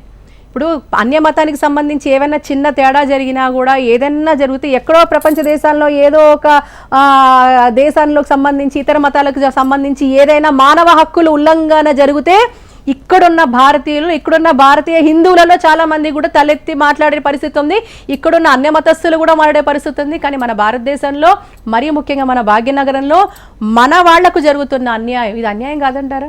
మన సంస్కృతి పూర్తిగా కూడా నిర్మూలింపబడుతోంది, నా సంస్కృతి అంతా నెట్టవేయబడుతోంది, మన అస్తిత్వం కూడా మనకి తెలియని పరిస్థితి. రానున్న తరాలకు అసలు అవి ఏమి కూడా తెలియని ఇప్పుడున్న తరాలకే చాలా వరకు కూడా ఏమిటి అనే పరిస్థితి మనం ఉంది. మన మాతృభాషలో మాట్లాడడం, మన రామాయణ మహాభారత భాగవతాలు చెప్పం, ఇలాంటివన్నీ ఏమీ జరగటం లేదు. మరి ఇప్పుడున్న తరానికి ఏం తెలుస్తుంది? ఇప్పుడున్న జనరేషన్కి కూడా ఏమీ తెలియదు. మన అస్తిత్వాన్ని మనమే కల రాసుకుంటున్నామా? ఏం చేద్దామంటారు? అంటే మీరు ఒక పిలుపునివ్వాలి అంటే ఈ సంఘాలు ఇప్పుడు ఇవన్నీ కూడా ఉంటాయి కదా, హ్యూమన్ రైట్స్ వర్తించవా? ఎంతోమంది ఈరోజు మనకి మానవ హక్కుల ఉల్లంఘనే అంటాను నేను. మన కాన్స్టిట్యూషనల్ రైట్ ఏదైతే ఉందో, మనకి ఫ్రీడమ్ ఆఫ్ వర్షిప్ ఏదైతే ఉందో అది జరగటం లేదు. ఇది కూడా ఉల్లంఘనే కదా. మన ఆలయానికి వెళ్తే మనల్ని నేరంగా ఘోరంగా చూస్తున్నారు, కేసులు పెడుతున్నారు, భయభ్రాంతులకు గురి చేస్తున్నారు. మరి ఇది మానవ హక్కుల ఉల్లంఘన అవుతుందా కాదంటారు? ఇది మానవ హక్కుల ఉల్లంఘనే కాకుండా సంస్కృతి విధ్వంసం కూడా. అణుబాంబులేసి సర్వనాశనం చేశారో ఆయా దేశాలను, ఇండైరెక్ట్గా పరోక్షంగా మన ధర్మానికి కూడా అంతకన్నా మించినటువంటి అణుబాంబుల కన్నా 1,00,000 రెట్ల మిన్నైనటువంటి విధ్వంసం ఇక్కడ మన దగ్గర జరుగుతుంది. అదే పాత బస్తీలో ఉన్నటువంటి ఈ మహిమాన్విత పురాతన ఆలయాల యొక్క చరిత్ర ధ్వంసం, ఆలయాల ధ్వంసం, సంస్కృతి ధ్వంసం, సంప్రదాయాల ధ్వంసం, పూర్తి మిగిలినటువంటి అరాకొర ఆలయ ఆస్తులు కైంకర్యం చేయడం. శృంగేరి జగద్గురువులు భారతీర్థ స్వామి వారు 2012లో మన రాష్ట్రానికి విజయయాత్రగా వచ్చినప్పుడు వారు చాలా సందర్భాల్లో చెప్పారు, ఆలయ పరిరక్షణ, గో సంరక్షణ ఇది ప్రతి హిందువు యొక్క ప్రథమ కర్తవ్యం. చాలా చోట్ల కొత్త ఆలయాలు కడుతున్నారమ్మా. ఎక్కడో బద్రీనాథ్ దేవాలయాన్ని చూసి ఆ బద్రీనాథ్ దేవాలయం ఇక్కడ కట్టడం, ఎక్కడో తిరుపతి ఆలయాన్ని చూసి ఆ తిరుపతి ఆలయాన్ని మళ్ళీ ఇక్కడ కట్టడం, ఎక్కడో ఉజ్జయిని ఆలయాన్ని చూసి మళ్ళీ ఇక్కడ కట్టడం. కట్టండి, మీకు భక్తి ఉంది, కడుతున్నారు. కానీ అలాంటి బద్రీనాథ్ ఆలయాలు 1000 కడితే, అలాంటి ఉజ్జయిని ఆలయాలు 1000 కడితే, అలాంటి తిరుపతి లాంటి ఆలయాలు 1000 కడితే కొత్తవి ఎంత పుణ్యమో అంతకు 100 రెట్ల పుణ్యం ఒక పురాతన ఆలయాన్ని పునరుద్ధరణ చేస్తే. ఎన్నో అశ్వమేధ యాగాలు చేసినంత ఫలం అని స్వామీజీ చెప్పారు, జగద్గురువులు చెప్పారు, మహాత్ములు చెప్పారు. కనుక కొత్త ఆలయాలు కట్టినా దయచేసి మన పూర్వ వైభవానికి ప్రతీకలైన హిందూ ధర్మానికి సూచికలైనటువంటి మన పురాతన ఆలయాలను రక్షించినప్పుడే, రక్షించే కాంక్ష మనలో ఉన్నప్పుడే, ఆ విధమైన ప్రయత్నం చేసినప్పుడే మనం హిందువులం అవుతాం.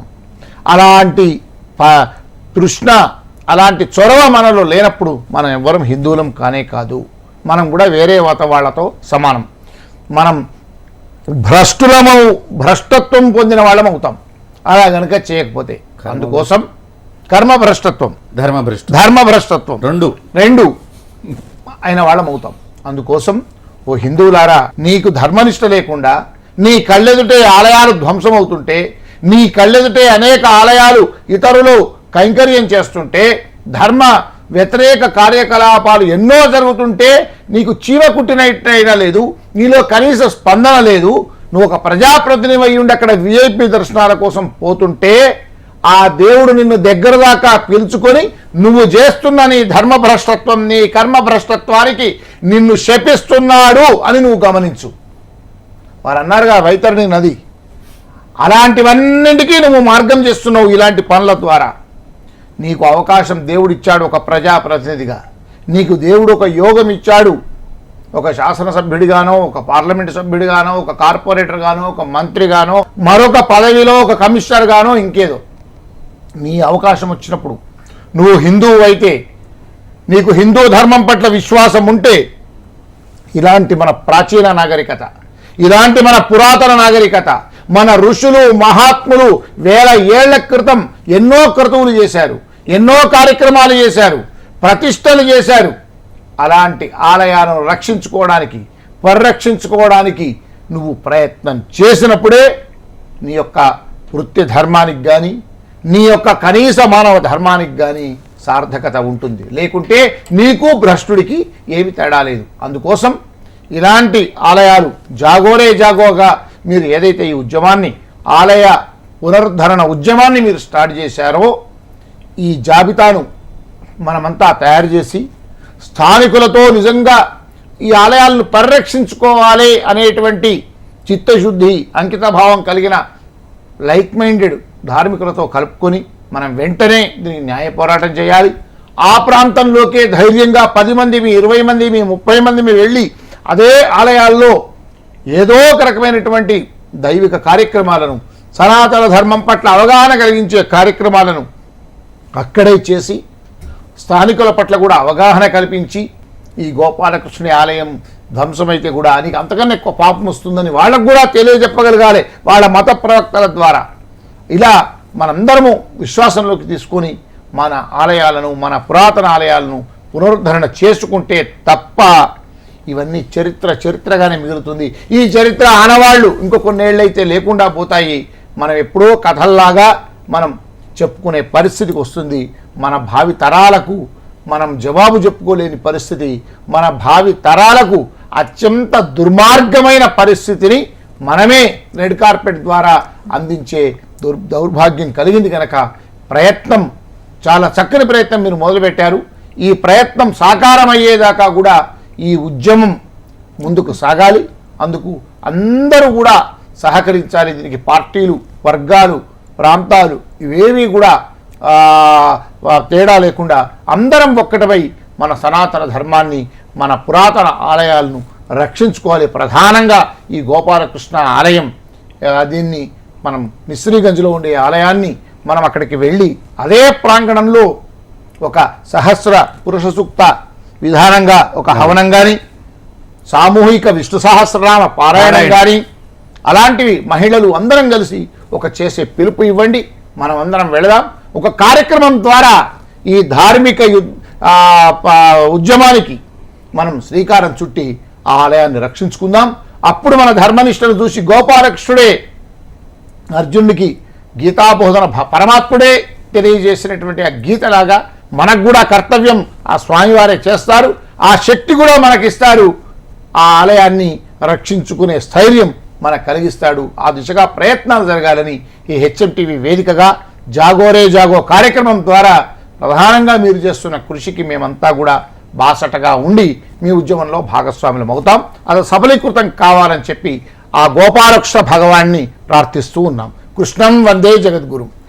మీరు చెప్పాలంటే ఇప్పుడు ఈ సంస్థలు ఏవైతే ఉన్నాయో ఇన్ని సంస్థలు వస్తాయి కదండి హక్కుల గురించి. సో మీరు కూడా ఇప్పుడు శర్మ గారు అడిగినట్టుగానే మీరు స్పందించాలంటే దీని మీద ఎలా స్పందిస్తారు, మీ ఒపీనియన్? జాగోరే జాగో అనేటువంటి కార్యక్రమం ద్వారా యామిని పాఠక్ గారు చేస్తున్నటువంటి కార్యక్రమానికి శ్రీ జగదాంబ త్రిశక్తి పీఠం తరఫున మేము పూర్తిగా మద్దతుగా నిలుస్తున్నాము. Thank you. అంతేకాకుండా మా శిష్య సమేతకంగా ఆ దేవాలయానికి వచ్చి మీరు గనక అక్కడ కార్యక్రమం ఏర్పాటు చేస్తే తప్పకుండా. సామూహిక లలితా పారాయణం శర్మ గారు కూడా చాలా పెద్ద ఎత్తున కార్యక్రమాలు చేస్తూ ఉంటారు కాబట్టి తప్పకుండా వారిని కూడా కలుపుకొని మనము ఇంకా మేము కూడా మాకు తెలిసిన వారందరినీ కూడా తీసుకొచ్చి ఆ దేవాలయం దగ్గర మనం ఒక కార్యక్రమాన్ని చేసి ఒక హోమమో పారాయణమో స్వామివారికి అభిషేకము చక్కగా పూలంగి సేవను ఏదో ఒక కార్యక్రమాన్ని చేస్తే జాగోర ద్వారా చేసి మరింతగా హిందూ జాతిని మన సమైక్యతం సంఘటితం చేసి మనలో దేశం కోసం ధర్మం కోసం అనేటువంటి విధి విధానంగా మనం తీసుకెళ్ళగలిగినట్లయితే నిజంగా శ్రీకృష్ణ పరమాత్ముడు ఆ వేణుగోపాల స్వామి గుడిలో ఆ రోజున మనకి దర్శనమిస్తారు. దీనిలో ఎటువంటి సందేహం లేదు. శర్మ గారు, ఫైనల్గా మీరు ఈ కార్యక్రమాన్ని ఉద్దేశించి జాగోరే జాగో సమకాలీన టీవీ మాధ్యమాల్లో ఒక అద్భుతమైనటువంటి హిందువునైనందుకు నా కర్తవ్యం ఏమిటి అనడానికి సమాధానమే ఈ కార్యక్రమం. ప్రతి గృహిణి, ఒక సంప్రదాయ మహిళ, ప్రతి సంస్కారి ఈ కార్యక్రమానికి ప్రేరణ పొంది జాగోరే జాగో ద్వారా చూడడం కాదు, ఇలాంటి ధార్మికోద్యమానికి ప్రేరేపితులై మన ఆలయ సంరక్షణకు ఇది ఒక గొప్పనైన ధార్మిక ఉద్యమం, విప్లవ స్ఫూర్తితో, ఉద్యమ స్ఫూర్తితో ధార్మిక విప్లవంగా ఇది ముందుకు సాగుతుంది కనుక అందరం చేయి కలపాలే. జాగోరే జాగో అనే కార్యక్రమం నిరంతరాయంగా అప్రతిహతంగా పురాతన ఆలయాల పునరుద్ధరణకు ఒక వేదిక కావాలి. గురుగారు, మీరు మీ మాటల్లో. జాగోరే జాగో అనేటువంటి కార్యక్రమం నిర్వహిస్తున్నటువంటి యమునా పాఠక్ గారిలో ఒక చక్కని రాణి రుద్రమదేవిలాగా, ఝాన్సీ లక్ష్మీబాయి లాగా, శివాజీని కన్న తల్లిలాగా కొన్ని లక్షణాలు నాకు కనిపిస్తున్నాయి. మహిళలందరూ కూడా ఆవిడని చూసి ఈ జాగోరే జాగో ద్వారా మీ దగ్గర పురాతన దేవాలయాలు ఏమున్నాయి వాటిని మీరు సంరక్షించాలి, మీరైతేనే దీనికి బాగా చైతన్య వేదిక అవుతుంది జాగోరే జాగో ద్వారా. ఎందుకంటే మీ ఇళ్లలో మీ భర్తలకి మీరు చెప్పి నలుగురిని మీరు తీసుకొచ్చి మీరందరూ పారాయణంతో పాటు వారిని తీసుకొచ్చి ఈ వేణుగోపాల స్వామి గుడి ఒక్కటే కాదు, ఇలాంటి గుళ్ళు మీ దగ్గర ఎక్కడన్నా ఉంటే కూడా వీరికి తెలియజేసి జాగోరే జాగో వారికి తెలియచేసి ఈ టీవీ మాధ్యమాల ద్వారా ఇలాంటి పురాతన దేవాలయాలన్నింటినీ కూడా మన భారతీయ సంస్కృతిని రక్షించే విధంగా ఆవిడ చేస్తున్నటువంటి ప్రయోగానికి మనందరం కూడా సహకరించాలని చెప్పి కోరుకుంటూ ఆవిడకి మరింతగా భగవంతుడు శక్తినిచ్చి మరిన్ని కార్యక్రమాలు ఆవిడ ముందరికి తీసుకువెళ్ళాలని చెప్పి మా పీఠదేవత అయినటువంటి లలితా భువనేశ్వరిని ప్రార్థిస్తూ ఆవిడకి అనేక అమ్మవారి ఆశీస్సులు అందిస్తున్నాం. ఈ కార్యక్రమానికి విచ్చేసిన దర్శనం శర్మ గారు మీకు, మరియు గురూజీ, బనారస్ గురూజీ మీకు, మీ ఇద్దరికీ కూడా నిజంగా కోటి ధన్యవాదాలు తెలుపుకుంటూ, మరి ఎంతో చక్కటి విషయాలు, అలాగే హిందూ సమాజాన్ని చైతన్యపరిచే విధంగా మీరు ఇచ్చిన స్ఫూర్తితో తప్పకుండా మా జాగోరే జాగో ముందుకెళ్తుందని ప్రగాఢంగా మీకు చెప్తూ మీ ఇద్దరికీ కూడా ధన్యవాదాలు. నమస్కారం. నమస్తే. దాదాపు 1700 సంవత్సరాల ఘన చరిత్ర కలిగి ఎంతో ప్రసిద్ధిగాంచిన శ్రీ గోపాలకృష్ణ స్వామి ఆలయం మనకి మిశ్రీగంజ్, గాజిబండ సమీపంలోని భాగ్యనగరం అందు కలదు. ఒకప్పుడు భక్తులకు దర్శనమిస్తూ దేదీప్యమానంగా ఆ రోజుల్లో వెలిసిన ఈ ఆలయం ఈనాడు కనీస వసతులకు నోచుకోలేని పరిస్థితి ఉండడం చాలా బాధాకరం. భక్తుల రాకపోకలు అస్సలు లేకపోవడం, ఎటువంటి అడ్డుకట్టలేని అన్య మతస్థుల ఆక్రమణ ఒకవైపు అయితే, శిథిల అవస్థకు చేరుకున్న ఆలయ పరిసరాలు ఒకవైపు, భక్తుల హృదయాలను కలిచివేస్తున్న అర్చకుడి ఆక్రందనను ఒకవైపు, ఇవన్నీ చాలా అన్నట్లు ఆలయ ప్రాంగణంలో వాహనాలకు పార్కింగ్గా మారిపోయిన తరుణం, అసాంఘిక కార్యకలాపాలకు అడ్డగా మారుతున్న దుస్థితి, ఇలా చెప్పుకుంటూ పోతే ఎన్నో అనర్థాలు, అపచారాలు. ప్రాచీన గోపాలకృష్ణ క్షేత్రం అంటేనే ఎంతో వైభవోపేతంగా వెలగాల్సిన ఈ క్షేత్రం అంతంత మాత్రంగా ఉండడం ఎంతమంది ఆ స్వామి భక్తులను కలవరపెట్టే అంశం. శతాబ్దాల చరిత్ర ఉన్న ఈ ఆలయంలో కొలువున్న స్వయంభూ గోపాలకృష్ణుని దర్శించినంత మాత్రానే మన కోరికలు నెరవేరుతాయని భక్తుల ప్రగాఢ విశ్వాసం. ఎంతో వైభవోపేతంగా వెలగాల్సిన ఈ ఆలయం కనీస ఆదరణకు నోచుకోలేని దుస్థితి మనకు కనబడుతోంది. ఇలాంటి సంఘటనలకు కారణం హిందువులలో ఐక్యమత్యం, సనాతన ధర్మం పట్ల అవగాహన లేకపోవడం వంటి ప్రధాన కారణాలుగా మన వక్తలు పేర్కొన్నారు. ఉద్యమ బాటలో ధర్మ పోరాటం వల్లే ఇటువంటి అరిష్టాలను అరికట్టవచ్చని, ప్రతి హిందువు అకుంఠిత దీక్షతో, చిత్తశుద్ధితో, ఆత్మశుద్ధితో ఆలయ పరిరక్షణ చేసినప్పుడు మాత్రమే మన ఆలయాలకు పూర్వవైభవం కలిగే అవకాశం ఉందని అభిప్రాయపడ్డారు. అలాగే ఆలయ దర్శనం ద్వారా మనము పొందే సానుకూల ప్రతిస్పందన ద్వారా అటు మనకే కాక సమాజానికి కూడా ఎంతో మేలు కలుగుతుందని తెలియజేశారు. మరీ ముఖ్యంగా ఆలయ ఆదరణ, సంరక్షణ ప్రతి ఇంటి నుంచి, మరీ ముఖ్యంగా మాతృశక్తుల నుంచి మొదలవ్వాలని, తమ పిల్లలను ఉత్తమ పౌరులుగా సంస్కారవంతంగా పెరగడానికి, వ్యక్తిగత ఎదుగుదలకు, అభివృద్ధికి దేవాలయ సందర్శన ఎంతో దోహదపడుతుందని, తద్వారా సమాజ వికాసానికి అవి బాటలుగా అని చెప్పారు. ప్రభుత్వాలు, అధికారులు తక్షణమే తమ కర్తవ్యముగా, నైతిక బాధ్యతతో గనక వ్యవహరించకపోతే ధర్మద్రోహులుగా, దైవద్రోహులుగా, చరిత్రలో నేరస్తులుగా మిగలకుండా ఉండాలి అంటే తక్షణమే తమ కర్తవ్యాన్ని గుర్తెరిగి ధర్మ ప్రవర్తనతో మెలగాలని, దేవాలయాలకు పూర్వ వైభవం తెచ్చే విధంగా తగు చర్యలు, కార్యాచరణ రూపొందించాల్సిన అవసరం ఉందని మన వక్తలు పేర్కొన్నారు. ప్రజాస్వామ్య దేశంలో ప్రజలు చైతన్యవంతులైనప్పుడే వారి ఆకాంక్ష నెరవేరుతుందని, మరీ ముఖ్యంగా హిందూ ఆలయాల సంరక్షణ, పునరుద్ధరణ మన చేతుల్లోనే ఉందని వారు గుర్తు చేశారు. హిందువులారా, మేల్కోండి, ఆలయ సంపదను కాపాడండి. జాగో హిందూ, జాగో భారత్, జాగో రే జాగో.